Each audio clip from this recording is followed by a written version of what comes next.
Hi, everyone, and welcome to a special Wednesday evening in the U.S. edition of Beyond the Headlines. Today, we have someone you already know from Ukraine Update, our beloved Slavie. Hello, Slavie. Hi guys. Hi. Finally got her on with me, and it's gonna be a great stream because we're gonna find out things about Slavie that we don't know. We're going to get to know her life in a little more detail. Um, I'm happy today to have you on. I just love you. So welcome everybody, and thank you. To everyone who came. I see there's some people on another stream. Hopefully, we'll get some more people in here.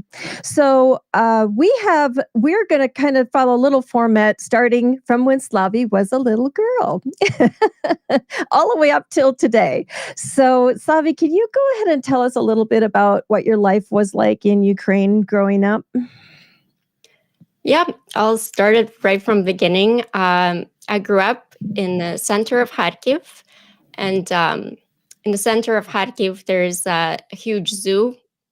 And I know it's a weird thing to start with, but as a kid, I remember being really amazed by the hippos in that zoo, right in the middle of a huge city.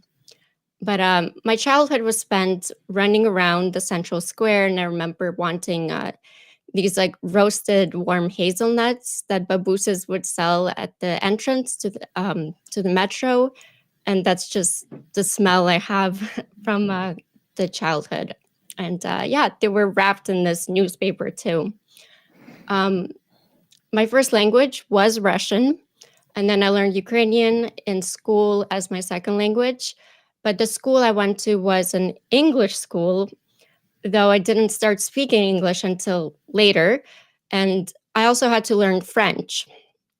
So lots of languages. Yeah, it Much was more a than kids get in the United States. We pretty much have English and Spanish. So kudos to you for trying to master all of that. yeah, I was a very busy little girl. My parents put me in gymnastics, ballroom classes, and I would fake a headache in the gymnastics classes. And I didn't pay attention in ballroom classes, had no idea what any of the choreography was. And then my mom put me in ballet class, and that's when it clicked. Can we go back up a little bit? You have significant memories about Crimea. And if Dick can put up a lovely photo of little Slavie, this photo is in Crimea, right? Yes, that's Okay, in can you tell Crimea. us about this photo? Yep, that's in Yalta in Crimea. Crimea was, especially Yalta, was my second home. Every summer we would go to Yalta, and it felt like stepping into a magical world. The climate was so exotic to me at the time. And I mean, the mountains, the crystal clear beaches. I remember the beaches in Yalta being covered in these like smooth and round pebbles instead of sand. And I used to be jealous of other places that had sandy beaches, but looking back now, those pebble beaches were just so unique and beautiful in their own way. And I remember even catching like jellyfish there. But Crimea is incredibly rich in culture and history. And it's always been a region with very unique cultural influences. Greek, Byzantine, Tatar, Ukrainian, and all reflected in its architecture and heritage. And we traveled to so many of these historical sites and museums around Crimea. And I remember feeling so deeply connected to the history there.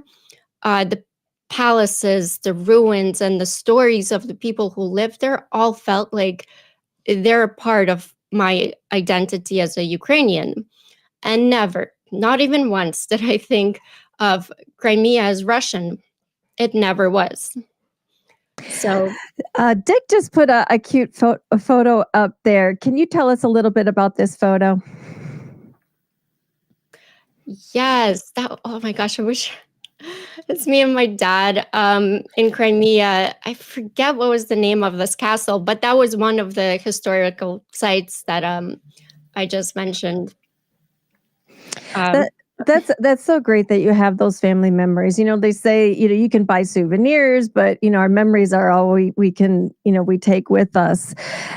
Is it hard for you to think I'm going to jump a little bit ahead, but is it hard for you to think about what's happening now and about with Crimea and that it's under occupation right now? How is that tough for you?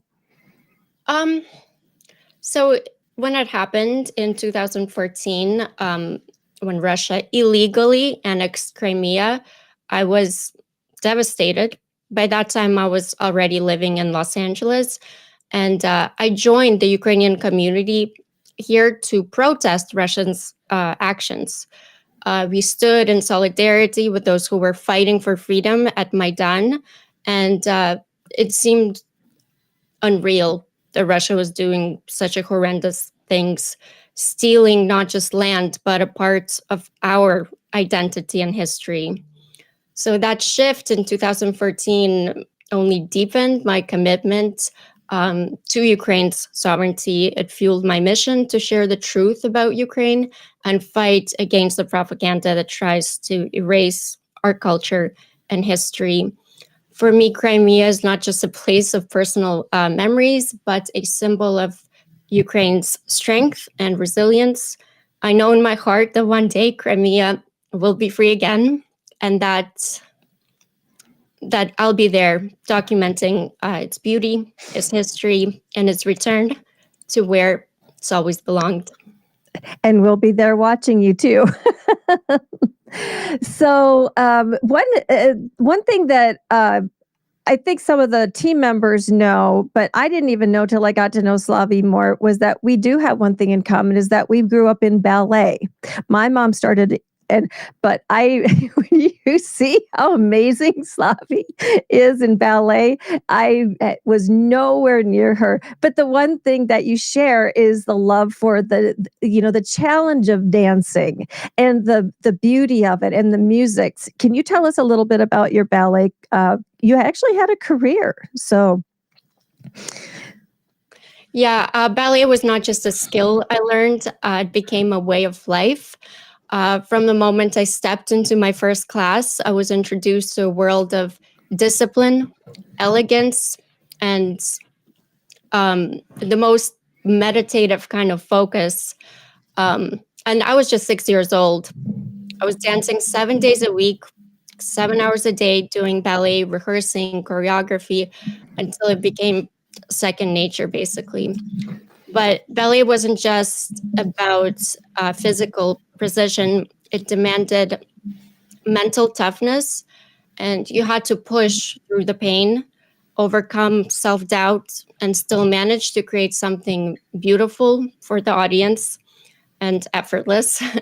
And it taught me that discipline is actually finding freedom within structure. I a quick question for you too is I found that ballet helped me cope sometimes with the things from growing up because when you're in ballet, the physical challenge, learning the moves, and it's a never-ending process. Ballet, you never stop getting better and challenging yourself. But during some of the awkward times as a kid, it really helped me cope with that because it was mine. It was all mine. and I would just the the practicing 6 7 days a week is absolutely she's absolutely right. During this, I wasn't able to do that in school, but I was in there 3 nights when I was in grade school. Summers, 7 days a week. We have a beautiful video that from an article that Slavie had posted online, and if Dick can cue that up, it's just amazing. And this is Slavie. Uh,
You have played parts in some of the most famous ballets.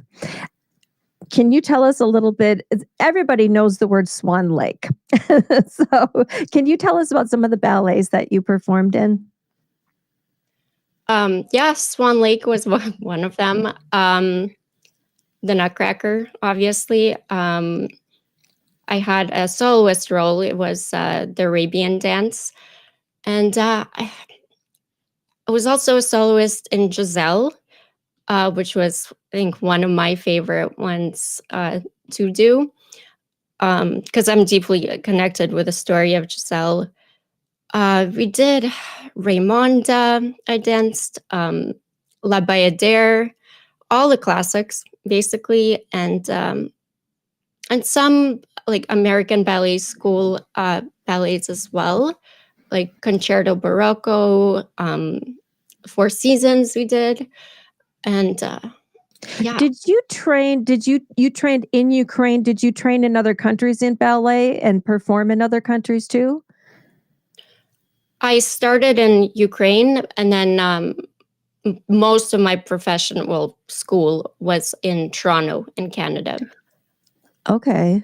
And I went to National Ballet School of Canada, and then another school, which was a ballet boarding school, which was Quinty Ballet School of Canada. So both were insanely like top level professional schools. You read my mind. I was just going to ask you how competitive it was. Very competitive. It is. And I don't think that people, if you've grown up in dance, there's one thing when you know you've mastered the part and you audition for a part, but you know there's 2, 3 other people that are doing the same thing, and that you have no control over who says you're going to do this part, that part. But when you do get a big part, it's such an accomplishment. So, you might. Yeah, that's why I said soloist was pretty high there. And I mean, how they would cast you in those ballets was everything, right? You worked so hard for it. But I don't think it was so much a competition that was hard. I think it was dealing with that you're not good enough for them. I think that was your biggest competition, was your head. I agree. You're measuring you're up against yourself, and self defeat is never start a series of pirouettes when you're doubting yourself, because it can turn into a catastrophe. So okay, so moving on. Um, After this is some, I think we kind of known about a little bit about your ballet. I know you and I have talked about that, but tell us about film school and how that has shaped your career, and things that you want to do in with that knowledge that you gained in film school, and where you went to school. We're kind of skipping places, but yeah, I went Okay. to Los Angeles, and Los Angeles was always a dream. Um, it's actually being in Los Angeles, I never thought that would actually materialize how it did. Um, but I went to New York Film Academy at Universal Studios campus. It wasn't the campus in New York. Um, I just remember on the very first day of New York Film Academy, we were shooting on a back lot of Universal Studios, the New York set and the Western set. And I thought to myself, what is happening? Like, this is a dream. And I had to pinch myself. And then I had to make myself a promise. If something doesn't work out, never leave Los Angeles. Keep trying, keep hoping, keep doing, no matter what happens. This is your home. This is my home, Los Angeles. So, And going back to the ballet culture, and it's such a strong ballet is a strong culture in Eastern Europe and Ukraine. When you were going through ballet school in Canada, then you went to film school. Did your mind go back to how all of these things played into Ukraine, your Ukrainian culture and your upbringing, and melding that together? In Ukraine, a lot of families, they get their kids to do at least one art form, but professional. It's not a hobby. So everybody in Ukraine is professional at something in the arts, maybe singer, playing an instrument, gymnastics, ballet, ballroom. They excel in this. It has to be, you have to be professional in the arts. So I think that shows how resilient Ukrainians are, because we go through this, I guess, training, even if it is in the arts. It all teaches you to to be ready for life, basically. I actually wasn't aware of that. So most families, they get their kids into, whether it's music or dancing. It's not even it's let's use the word optional. As a kid, is not really even optional because you expect to do it. Is that how it was? Yeah, I think it's mostly the parents make you do kind of excel in the arts and academics as well. That's kind of one thing, has nothing to do with the other. But most of Ukrainians I know, they went to some sort of arts, youth oriented art school. So yeah, they were professionals at something. Just pick something. Some people have 2 or 3 things that they're good at. So We don't I think that would be really valuable in the United States. We don't do that. Kids can do gymnastics if they feel like it. A lot of girls do, they get into it just because their friends are doing it, but it's not really something that's expected. And I think you learn discipline. The discipline that I learned from being in ballet carried on to the military and everything. I think it's really valuable. One question I had about going to school in ballet in Ukraine versus Canada, was the culture woven through that more in Ukraine, or can you give us a differences that you felt? yeah, in Ukraine, much more aggressive the coaches were. I mean, even just stretching, a very fat lady coach would come and sit on you in the splits if you weren't down. Just an example, they would make you hang like on the monkey bars until you would throw up and couldn't anymore. Your arms would literally break away. You can't do that in Canada. It's You just can't. You can't abuse kids like that. But in Ukraine was completely normal. And I think it was also in Ukraine from like the Soviet times, so it was very strict. We'll just call it building character. Not actually abuse. So are there any more important highlights that you want to tell us about ballet that I haven't touched on, that how it impacted your life and has shaped you? Yeah, I mean, ballet taught me that every detail matters. In dance, a single gesture, the angle of a hand, or the turn of a head that carries meaning. It's the precision that creates emotion and tells a story. And that same discipline shaped my eye for, which later would be for video creation. Um, so yeah, the choreography of movement in ballet is also a language of its own. And it directly informs also how I craft my visual kind of narratives that I do. Dance is about transitions as well, the flow from one movement to the next. And in film, it's the same.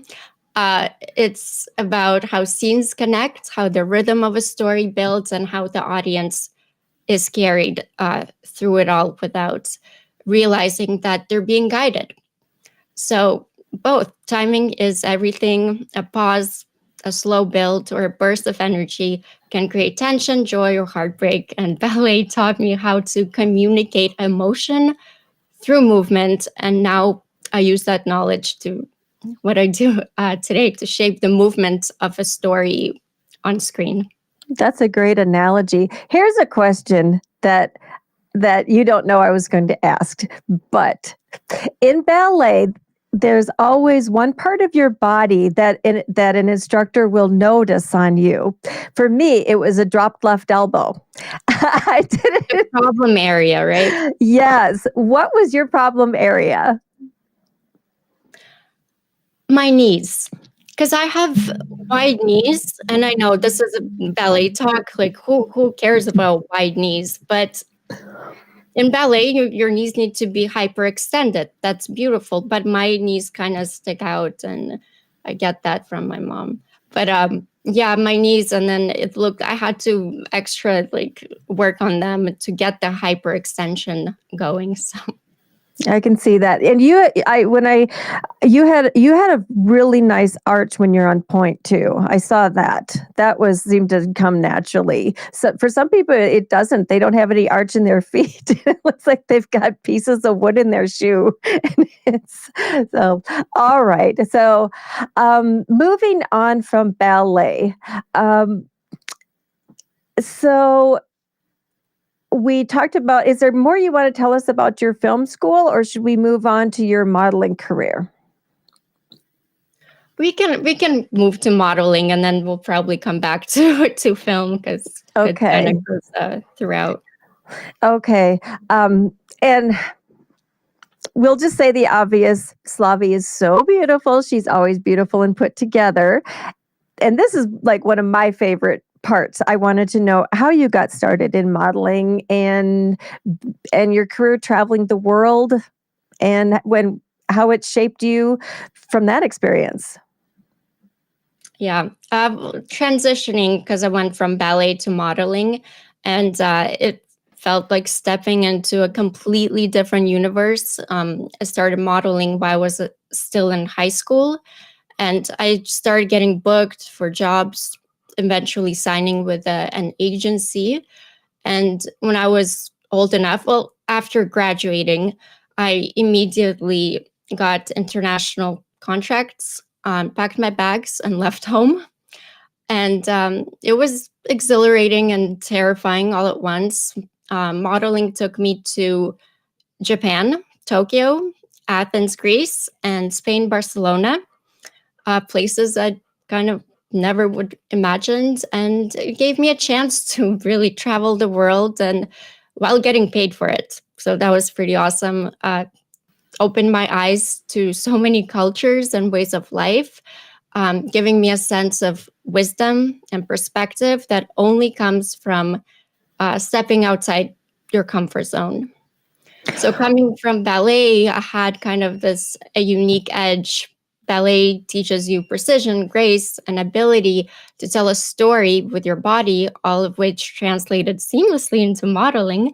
Movements, posing come naturally to me, and my acting classes helped me tackle commercials. And I did a lot of commercial work, especially in Tokyo. And one of my biggest commercials I booked was for Toyota. The audition process was intense. This is kind of one of my funny stories. So about 20 stern executives of Toyota sat in a room watching us do like cold reads from cue cards written in English letters and pronounced as Japanese. We had to pretend there was a car and follow the blocking instructions without a single prop. I remember thinking, I must look ridiculous, but none of their faces even hinted at a smile. And still, I booked it, and that kind of was surreal experience became one of my most memorable. And yeah, Japan also as a whole was a culture shock. It was entirely different from what we know in the West. You have to respect their cultural norms. Anything else is unacceptable. But once you adjust and show respect, they genuinely appreciate it. And even so, Japanese culture can feel quite cold. And I say this as a Eastern European. Even I found it challenging at times, but with time you learn to navigate it and you grow from the experience. So How many now did you spend years in Japan? Months, years? What time frames are we talking about here?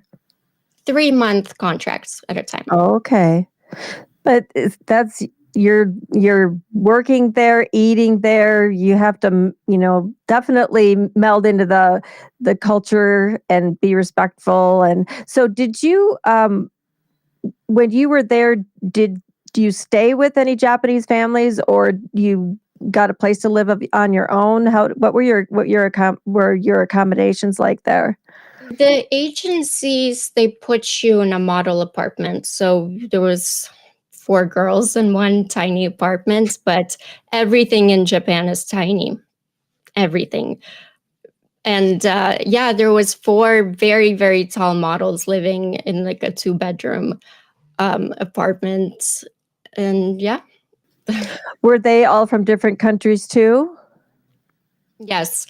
A lot of Brazilians, a lot of Ukrainian girls, and Russian and German. Okay. How did you communicate? Did you all speak a little bit of English or try to get by with translations, or how did you communicate? We all spoke in English. Oh, that's okay. Yeah. That's good. That helped. Yeah. Oh.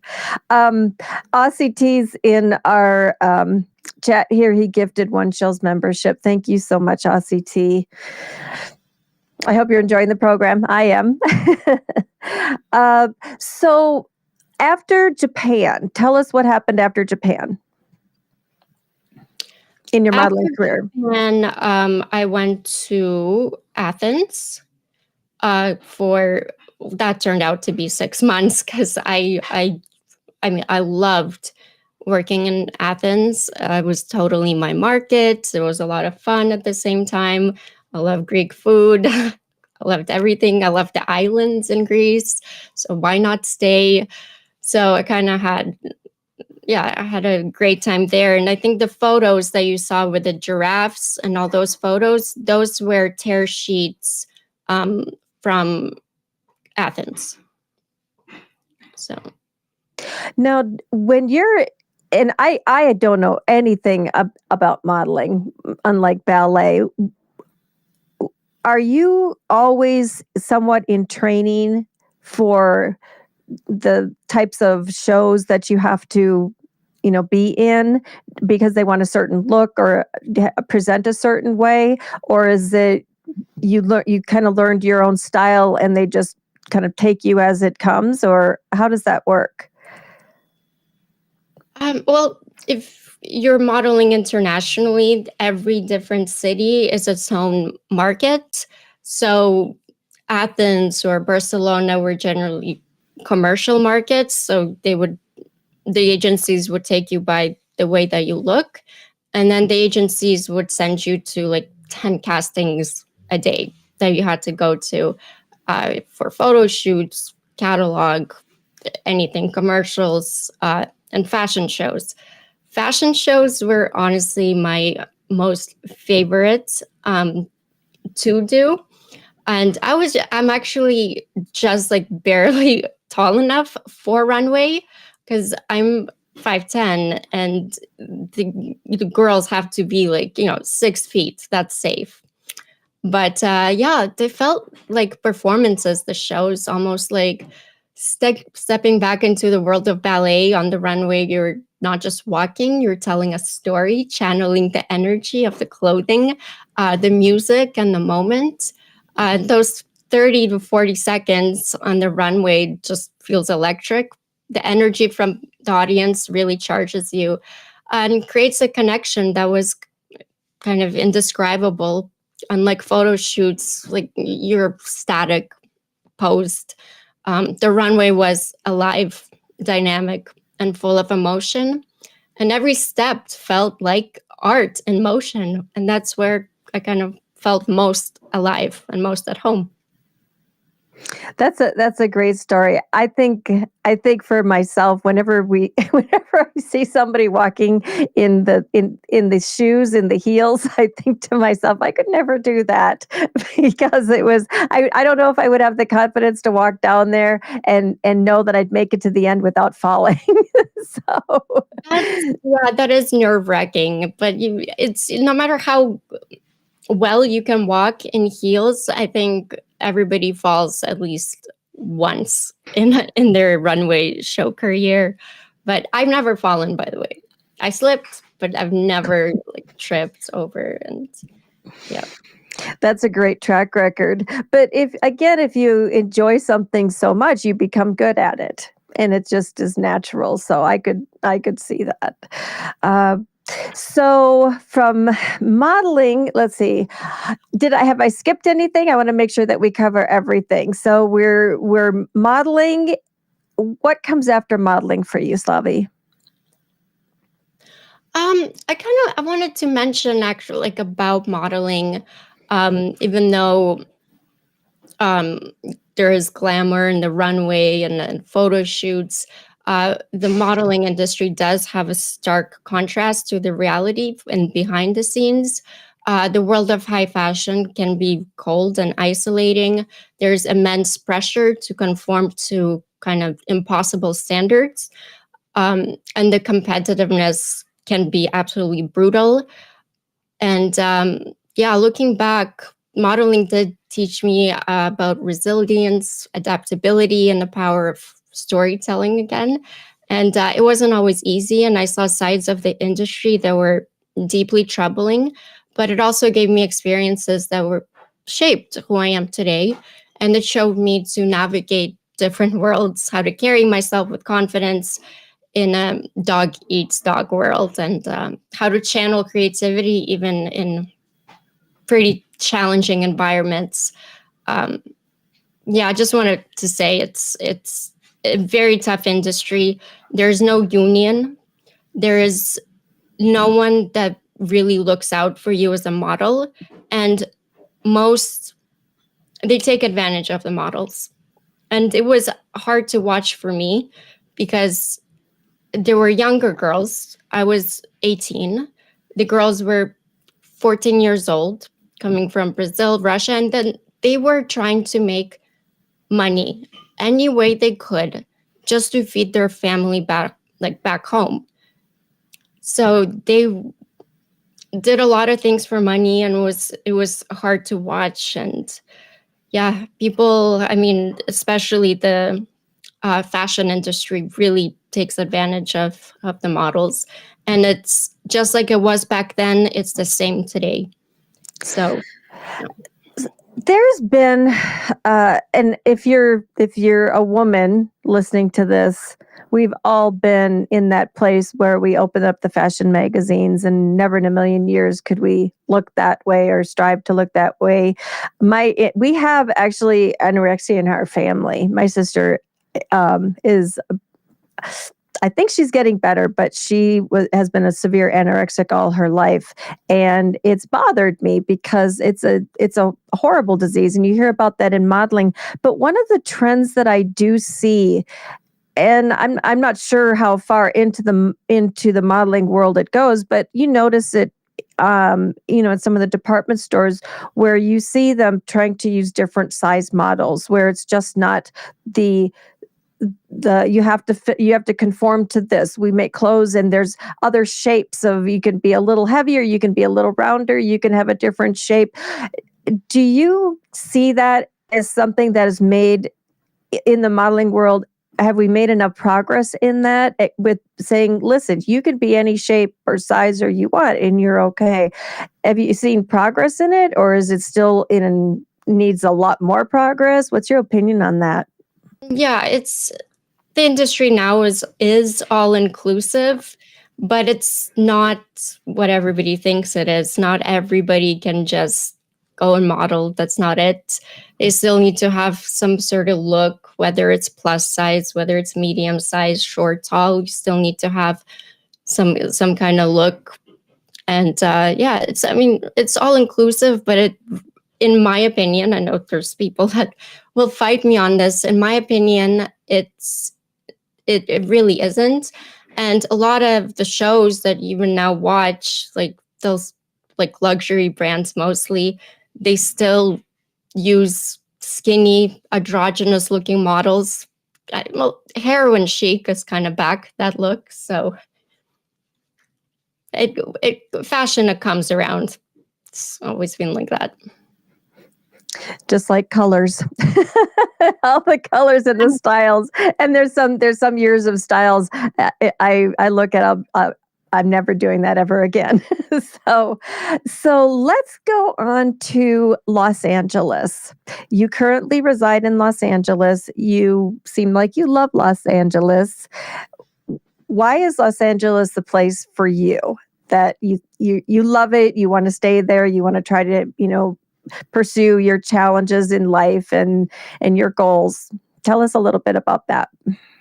By the way, I love LA. So I mean, it's a city of dreams, but it's also a city of broken dreams. It's a paradox that defines it. People often misunderstand LA, reducing it to cliches, superficiality, or excess. But the truth is, Los Angeles is a city of creatives, people just like me, who come here with hope, talent, and a vision for something bigger than themselves. And LA is very harsh and it will test you. But for those who can weather the storms, it offers an unmatched energy and possibility. So I agree. Every time you go to LA, no matter whether you're going there for entertainment, whether you're going there for shopping, for culture, there's always something different and amazing going on. And my experience every time, because I ended up going to Los Angeles for a lot of continuing education courses, and I would stay an extra day just to absorb some of the culture, go see some shows, and what I loved about it, and I'd like to hear from you. I felt like people were pretty accepting and non-judgmental, only in that there's so many different kinds of people there. Everybody thinks, well, you're wealthy if you live in LA. That's not true. You've got all levels of income. You might have a guy that's wearing flip-flops and dirty shorts and a dirty t-shirt. He's a millionaire, and you've got somebody dressed in the nines, and and they're not. You just don't know who you're going to come across or strike up a conversation with, but it's always so interesting. Is that have you made friends there? Like a little circle that you like to, or the fashion that's called, it's hobo chic. I love it. It's very comfy. A lot of celebrities do it. I mean, yeah, I've made a lot of friends. LA is multicultural, very multicultural, and I think I'm a kind of child of international child. And I've made friends from all over the world here in LA. Excuse me.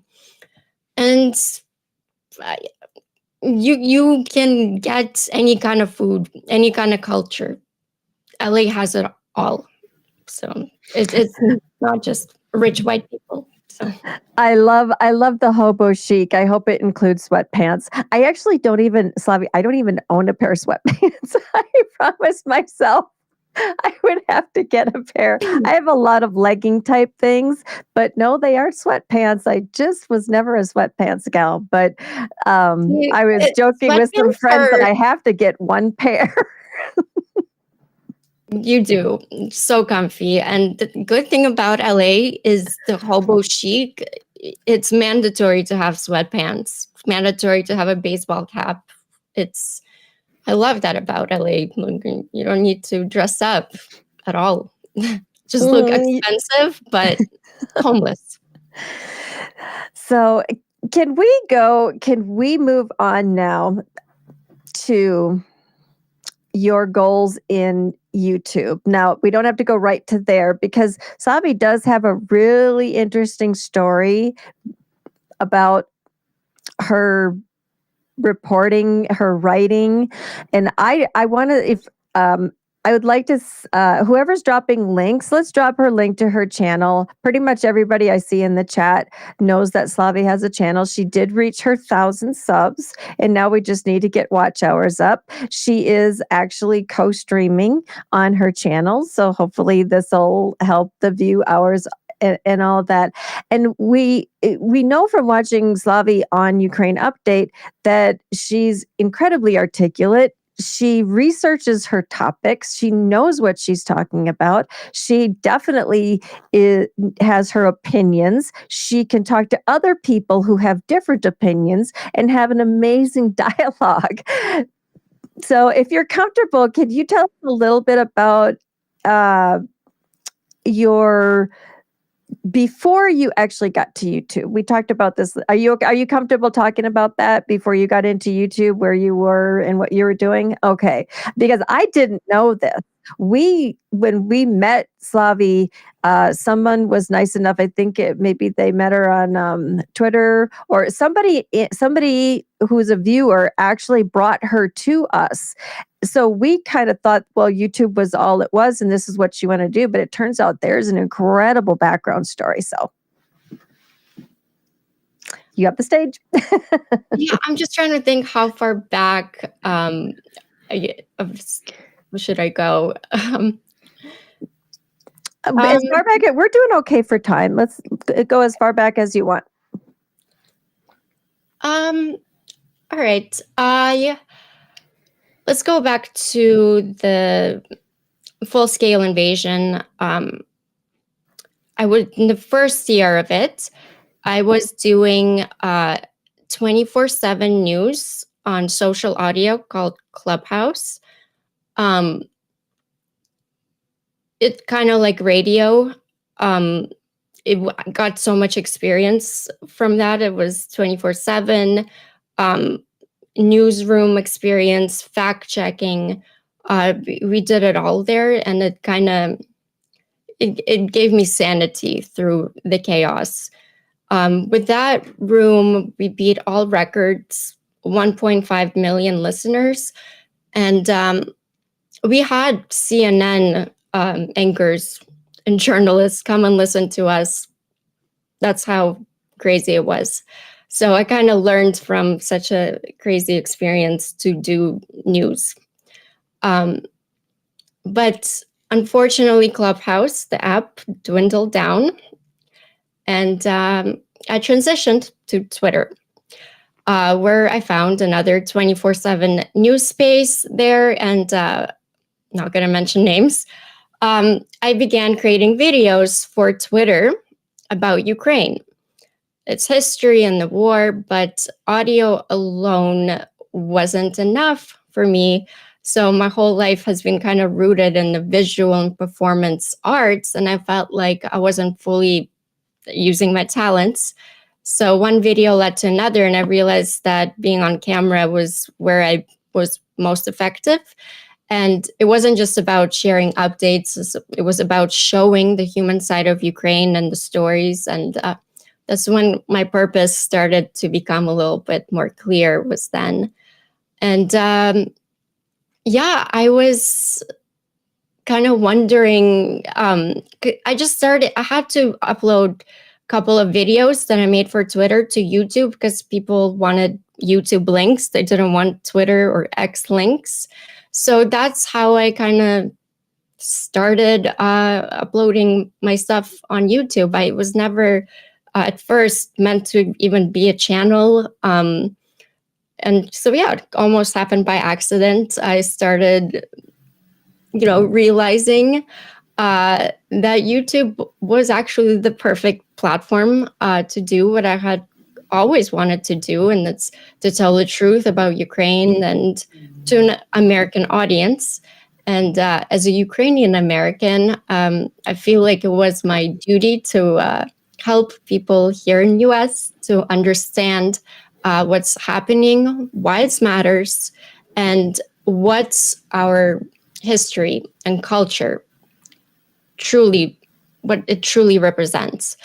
And my channel isn't just about war. It's about breaking through the disinformation and propaganda to give people the full picture, basically. And I want my channel to explain the news in a way that is accessible, informative, and grounded in the truth. But beyond the headlines, see what I did there? I want to highlight our history, our culture, and our identity as Ukrainians. Russia has spent decades trying to erase us, not just through war, but through propaganda and historical revisionism. So it's my mission is to make sure that the world knows the truth about Ukraine, who we are, what we stand for, and why our fight is so important. So starting my YouTube channel has given me an opportunity to turn all my experiences, my background in the arts, my love of storytelling, and my skills in hosting and production into something that truly matters. I want to inform people. I want to inspire and ensure that Ukraine's voice is heard loud and clear. And this isn't just a channel, it's my purpose. It's the fight of my life, my history, my identity, of everything that I am. So I think you do an incredible job with the propaganda too, sniffing that out and looking at stories and stories that we'll read, and you can spot facts within those stories that just aren't quite right, or you'll spot something that's changed over time. And on Ukraine Update, I love how you take a news story, but you point out what's important in that story. We can read things and it looks like statistics or opinions or dark facts, good news, but you have a real nose for picking out the really important things that somebody should take out of those stories. Have you had any? So you've had ballet, you've had modeling, you've had film school. Where do you draw your journalism talents? Because you are an incredible writer. We now that we've gone through part of this, we'll drop a link to basically Slavie's life story. But she's an incredibly articulate writer. How did you get so good, or how do you draw that out of yourself to do that? I didn't know it was good. Honestly, writing for me is completely new, and you're gonna have to ask Ukraine today why they even publish me. I don't know. I didn't think I had any journalistic skills, so I think it's how it helps that I'm deeply connected to this. I think that's where it happens, and it helps. You're speaking from the heart, and we can tell that. But you are. I read the things that you've written, and it actually, the way everything flows, you seem like you've been trained. But if you write from the heart, then I guess that's good enough. But I think you're being awfully humble, and you also need to go like this and pat yourself on the back, because you are really, really, really good. When you do your videos for YouTube, are you writing all of that script that you're doing for your videos? That's all you? I I mean, I get ChatGPT to structure it, but I go over it story by story, sentence by sentence, what I want to hear, the information I need it to be plugged in, what I start with, what. So I don't know. ChatGPT just kind of does the format, and I tell it what to do with the rest of it. So The AI, and I will, at Slavie is witness to this, that I use ChatGPT too, because it is a good flow of logic, and it's it can keep facts in order so that we can take it and now put our heart into that story. That's what I like about it. It takes all of the structural work and away, and that it's time saving. For me, it's just time saving. Last night when Slavie and I were going, I hope you don't mind me telling this, when we were going through, well, I read the story that she had written, and I was like, wow. And I kind of plugged all that in, and it spit back a little outline. And we literally said, nope, nope, nope, that's not you. That's not you. Let's take that out. We'll put that there. We did add our heart into that. I at least I think we did, and I think we created a masterpiece. No, I'm just kidding. Um, so where we've talked about your future aspirations and your goals, and l-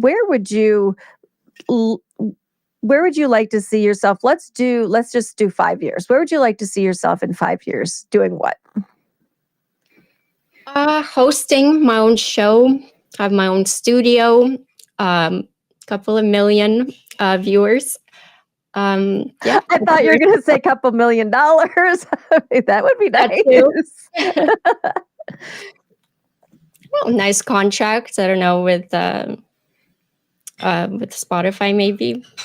We'll see. Tell us about your dream studio. What would your dream studio look like? I want a real background or a screen because I'm so sick of doing the digital backgrounds. But also, with the amount of times I change my mind, I need a digital background because I'm always changing everything. So, but yeah, I want couches, a desk to have people for interviews in real life, and I want background, like an actual screen background.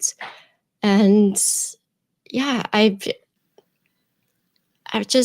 don't have the full picture of it, but I do know the exact things that I want, and it kind of would look like a late night show set, but more intimate, and with a desk and then the couch and the background. So I wish the viewers could have been in on our conversation last night. I think we were up kind of late, and I was sending her, "Look at this YouTube set. I love the leather chairs." And Dick would love this conversation. We literally were saying, "Well, how are they mic'd? Are they mic'd with little tiny mics in their shirts? Do they have boom mics? Do they have?" but let's see. yeah, we're looking, and oh, yeah, we were laughing about that and the colors, and we said, "Well, yeah, we like the chairs, but that's kinda like a man cave. We don't want a man cave." And then also we were talking about some of the backgrounds, the sound. Dick, this would have been a conversation you would have loved. So, we'll have to fill you in, but I imagine whatever you do, it's gonna be beautiful and comfortable, and you'll have wonderful, amazing people in there. I do want to call out the Weasel. He had put in a super chat for $5 a little while ago. Thank you so much. And Aussie T, I didn't read out your message. Hi, Shills family. We love you, Aussie. You've been around for a long time. We do have some time for some questions. If anybody has questions about things for Slavie, about her career, you know, things we haven't talked about, things we have talked about, and you want to hear more of that. So go ahead and tag Shayna at the Shills, and we'll see if we can get some questions in there. I don't see any right now. Uh, One of the things that we were tossing around is, I mean, there's always indecision about streams and what you think viewers would like. I know for this program, I told you I would love to, we want to have definitely topics about Ukrainians, people like you who come from Ukraine, but you're living in America, all different backgrounds. I would love to have musicians. I would love to have artists. I would love to have ecologists. And what would be, this is a question you didn't know I was going to ask. Do you have one person in this world that would be your dream interview that you'd love to sit down and interview? Have you thought about that? Yeah, I think we can all guess who that is. President Zelensky?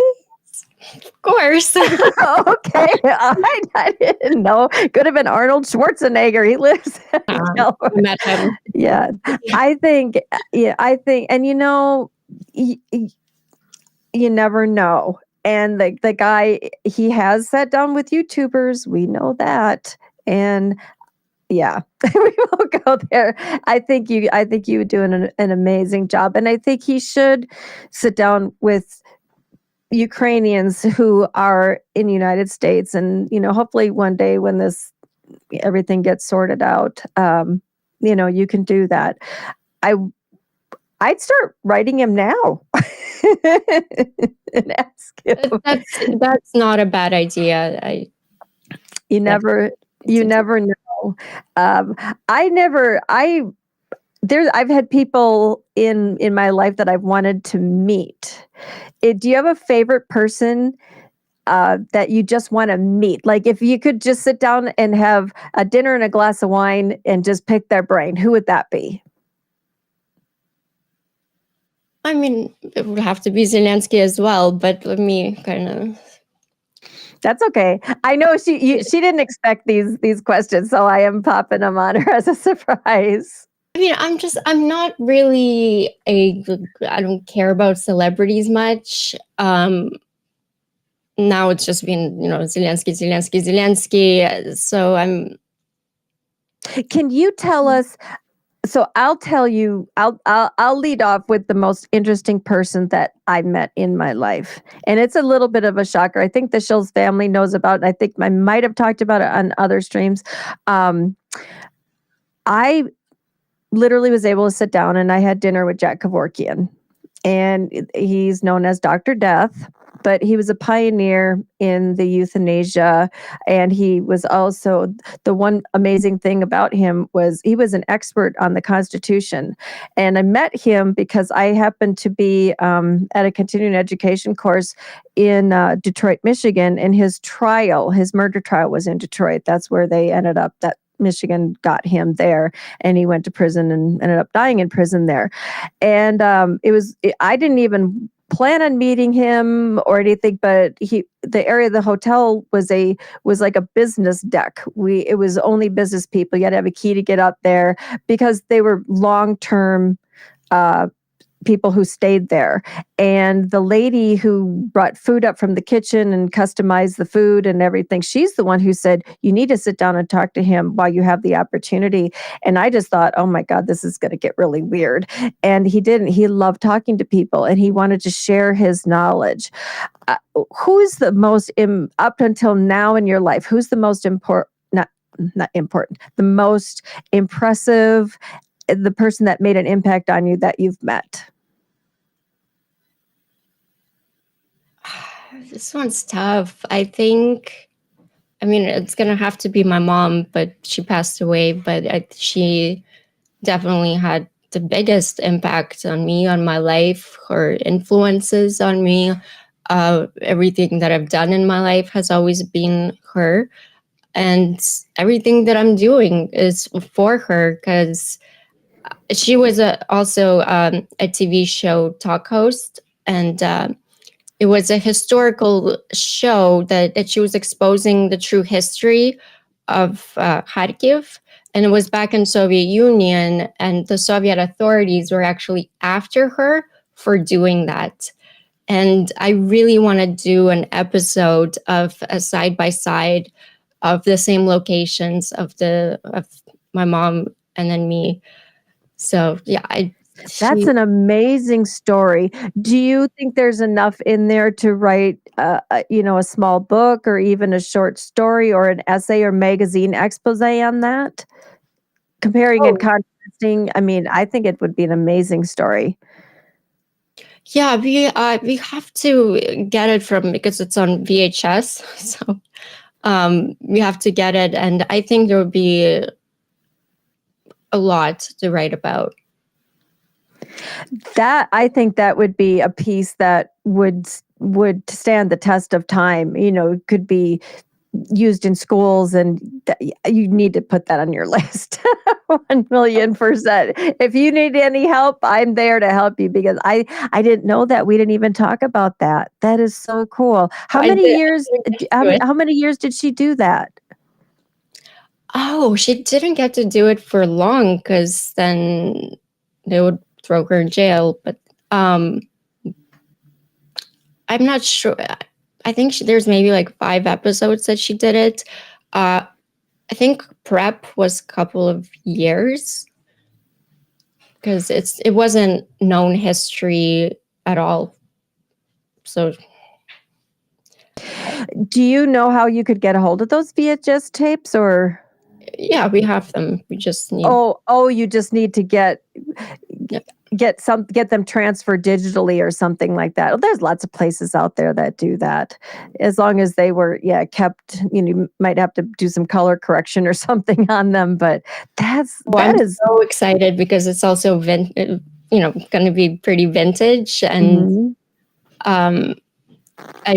the fashion in there by my mom is pretty amazing, and the quality of the video, with the grain, and it's golden. People still try to mimic the VHS look now that it's long past and everything's digital. I've seen people. There's literally techniques you can use to put VHS effects on your filming, and you have the real thing. That's amazing. Let's see what I think we kind of so we covered your goals and aspirations. Do you want to talk a little bit about what the things that we know, that your background in Ukraine, helping Ukrainians, and just the culture, everything inspires you. If you have a day where you're lots going on that's not good news, where do you draw your strength from to get yourself out there and do a video? We know it's ballet, but in that moment where you just say, I got to get up and do that, what's your self-talk like? What keeps me inspired during these kind of difficult times is the belief that even in darkness, there's always light, and it's just waiting to be found. I'm huge on positivity and hope, and those things ground me. And I've learned to focus on what can be created rather than what's been destroyed. So also Ukraine itself is my greatest source of strength. Despite everything Russia has unleashed, Ukraine stands unbroken. Our people rebuild, protect, they preserve with a resilience that is nothing short of extraordinary. So moments like a child practicing ballet in a bomb shelter, or a soldier smiling after a long battle, remind me that beauty, love endures, and even in the harshest circumstances. These are the small, big victories that fuel me. They prove that light always finds a way, and that the fight for freedom, for truth, and humanity is worth it. And Ukraine's story inspires me to keep moving forward, no matter how difficult the journey. Well said. Well said. We did have a question from a viewer, Darpat Slavie. What years did your mom do the show? She filmed it in 19 or 91 or 92, 91, 92. What was Soviet? What year did Soviet fall? Or so 91. They were okay. after her while she was shooting. So I think that was 90, I think. Yeah. How It was frightening. the last year of the Soviet Union, but yeah. How incredibly frightening. I mean, most of our regular viewers know that I have actually been to Russia, and was spent 9 months there, and I have you could spend a life as a foreigner, you could spend a lifetime there and you still don't know it because it's so closed. It's such a closed community, and the people there, it's a whole another world, and you always feel and you always are being watched. You are being monitored.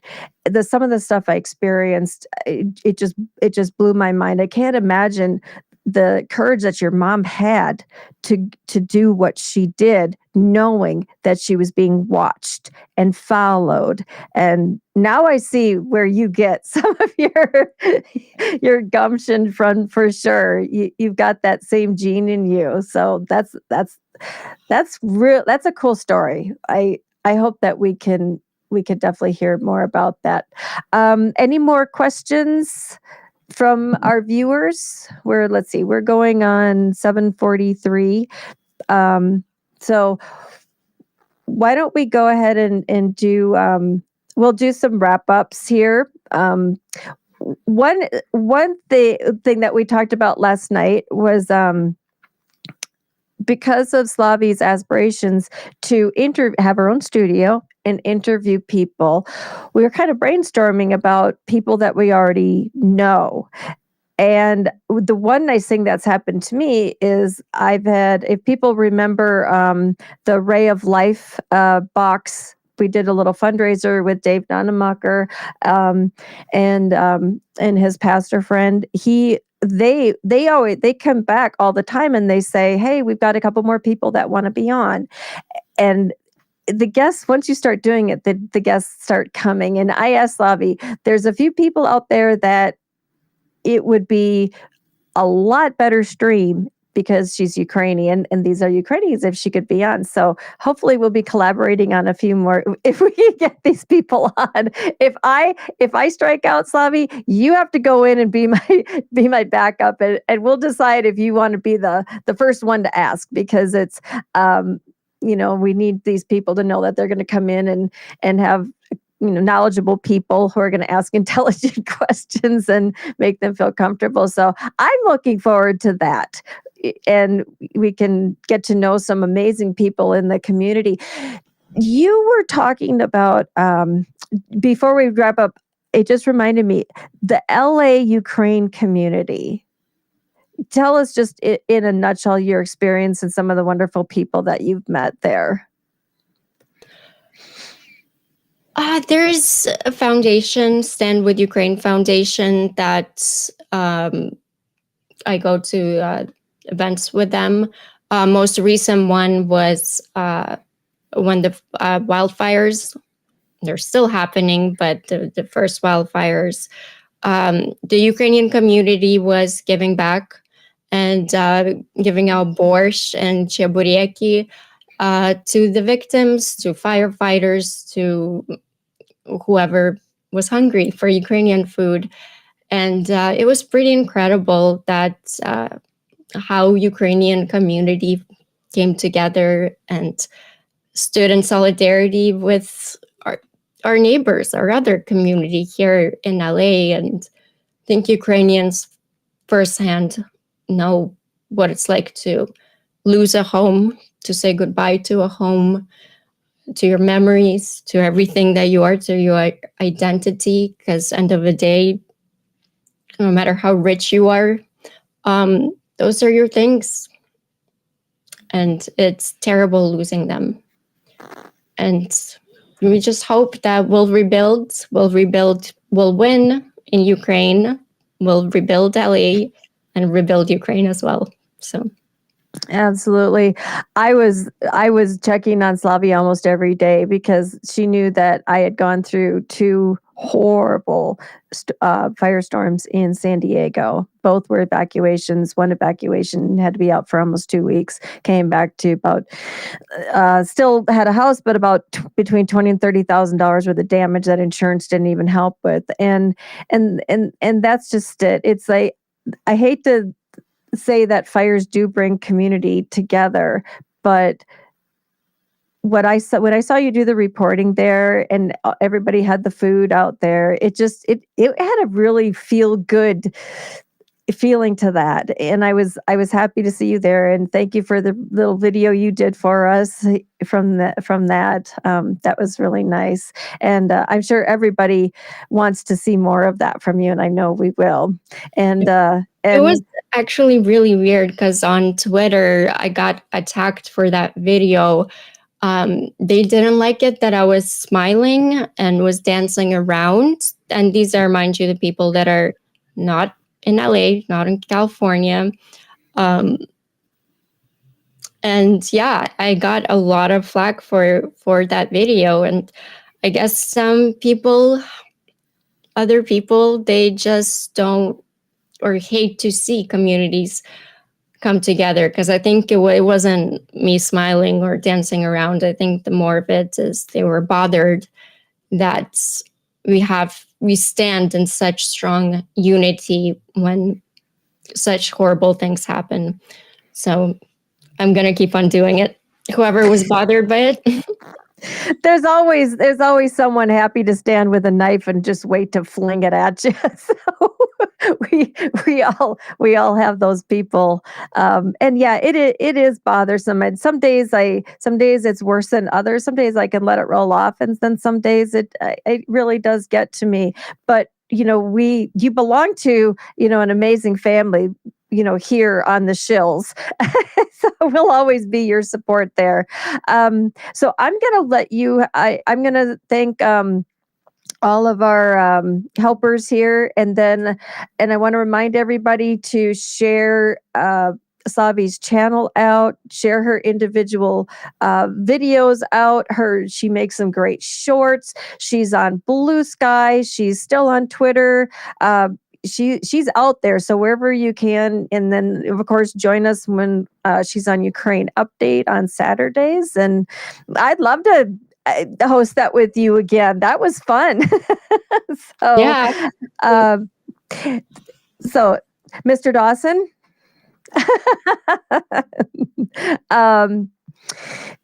Let's see, so let me get to our team here. Shayna is on the she's on the Shills account. Thank you so much, Shayna, for stepping up for that. PJ Net, he's been up until all hours of the night in the UK. Thank you so much for that. Mr. Dawson, he's been in the background doing all our photos, and yeah, I see him in the chat. And everybody in the chat and our super chats, thank you so much for doing this or being with us tonight, because it was a little bit of an off schedule stream, but if it works, it works. We might do another one at this time too. And remember to write your Congress people, support Ukraine, especially with everything that's going on in politics now. I actually came across some really good websites. I want to start dropping those in our Discord the next few weeks, which can help people understand what's happening with all of the politics now.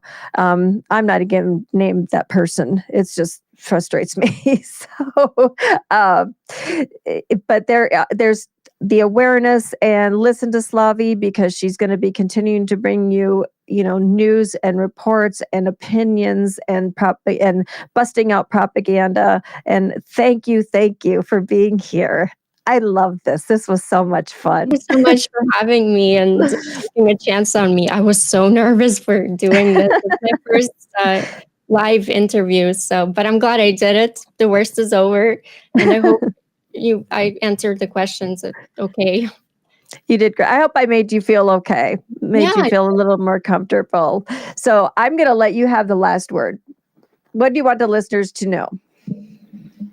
Okay. I think I want to say the greatest lesson that I've learned is that there's always hope.